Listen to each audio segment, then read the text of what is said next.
Everyone, আমি tsunami. আমার নতুন একটি ব্লগে তোমাদের সবাইকে আজ হলো আমাদের গাজন উৎসবের তৃতীয় দিন, রাত গাজন। আর রাত গাজন বলতে বোঝায় রাতের বেলার গাজন, কিন্তু এই দিনের সকালটা শুরু হয় দণ্ডি কাটা থেকে। প্রায় ভোর 4টে থেকে শুরু হয়ে যায় দণ্ডি কাটা। আমি দিচ্ছি এখন দণ্ডি। আমরা দিতে শুরু করেছিলাম ওই 5:30টার সময় আর শেষ করেছিলাম 6:30টার সময়।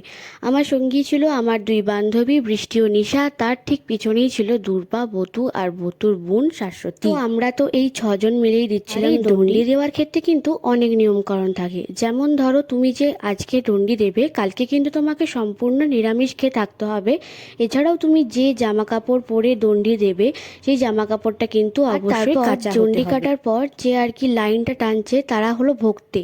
মানে তোমাকে আগের দিন ভক্তে ঠিক করে রাখতে হবে যে আমি যখন দণ্ডি দেবো আমার ক্ষেত্রে এই ভক্তেই দেবে। এই কাটা হয়ে যাওয়ার পর কিন্তু ঢাকিদেরকে অবশ্যই পয়সা দিতে হবে। তোমাকে একদম ভোরবেলায় পুকুরে স্নান করে এসে সেখান থেকে দিতে হবে দণ্ডি।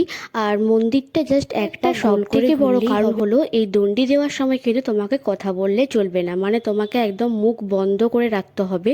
যদি তুমি কোনো বাই চান্স কথা বলে ফেলো তাহলে কিন্তু আবার তোমাকে স্নান মনোযোগ সহকারে অত্যন্ত ভক্তির সাথে সাথে এই দণ্ডি দিতে হবে। তো চলো, আমাদের দণ্ডি দেওয়া তো কমপ্লিট। দণ্ডি দেওয়া হয়ে যাওয়ার পর আমরা সবাই বাড়ি যাই। বাড়ি যেয়ে আবার স্নান টান সেরে ঠাকুরের মাথায় এসে আবার ওই 10, 10:30 এরকম নাগাদ নীলের কাটা হয়ে যাওয়ার পর সমস্ত কিছু কাজ কমপ্লিট করে আমি চলে এসেছি আমাদের শিব মন্দিরে। এটা হলো আমাদের শিব মন্দির। এখানে প্রতি বছর রাত গাজনের দিন, মানে নীলের পুজোর দিন, আমাদের এখানে যজ্ঞ হয়। তো প্রায় 1 ঘন্টা ধরে এখানে ঠাকুরের যজ্ঞ ও পুজো হয়। পর তো আবার বিকেল বেলায় সুন্দরভাবে রেডি হয়ে যায়, কারণ বাড়িতে আসবে পাঠ। হ্যাঁ, পাঠ কিন্তু সবার বাড়িতে যায় না, পূর্বপুরুষ ধরে চলে আসা বেশ কয়েকজনের বাড়িতেই যায়। তো তার মধ্যে আমাদের বাড়িটি হলো অন্যতম। তো এখন আমাদের বাড়িতে চলে এসছে পাঠ, আর পাঠের সাথে সাথেই কিন্তু আসে পুরোহিত, এর সাথেও আসে ঢাকিরা, তাছাড়াও ব্যান্ড পার্টি যারা বাজায় তারা। এখন আমাদের বাড়িতে পাটের পুজো চলছে। তো পুজো কমপ্লিট হওয়া চলে যায় অন্য লোকের বাড়িতে। তারপর তো সবার বাড়ির পুজো কমপ্লিট হয়ে যাওয়ার পর পাট চলে যায় আবার স্নানযাত্রার উদ্দেশ্যে, এবং তারপর শুরু হয় রাত গাজন। আর এই রাত গাজন শুরু হতে হতে সময় নেয় প্রায় 11:30টার সময়। সবাই বাড়িতে খাওয়া দাওয়া কমপ্লিট করে চলে আসে বাবার মন্দিরে। না, আমাদের বাবার মন্দির যেতে হয় না, কারণ ভক্তেরা যেই রাস্তা দিয়ে কান ফুরিয়ে বাবার মন্দিরের কাছে যায় আর সেই রাস্তাতেই হলো আমাদের বাড়ি। তাই আমরা একবারে আমাদের বাড়ির দরজার কাছেই বসি, সেখানে বসে বসে বানগুলো দেখি।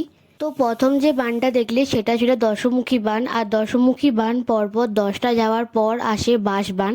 আর এই বাঁশ বানটা যেতে সব থেকে বেশি লেট করে। আর এই যে আমার রাত গাজন দেখার সঙ্গী পিউ, ও আর আমি মিলে তো সারা রাত ধরে রাত গাজন দেখি, কারণ আমাদের বাড়ির সবাই দশমুখী বান দেখার পর শুতে চলে যায়। তারপর তো আমি আর পিউ মিলে চলে আসি আমাদের গাজন উৎসবের শেষ বান অর্থাৎ গম্ভীরা বান দেখার জন্য। সেখানে নিশাকেও আমরা আমাদের সঙ্গী করে নিই। আসলে এই বানটা কিভাবে ফুরানো হয় সেটা দেখার জন্য কিন্তু অনেক লোক জেগে থাকে। ছাড়াও এই বান ফোড়ানোর পিছনে কিন্তু অনেক গল্প আছে। মানে যে কেউ এই বানটা ফোড়াতে পারে না, একমাত্র লোহারদের ছেলেরাই এই বান ফোড়াতে হবে। টাটা।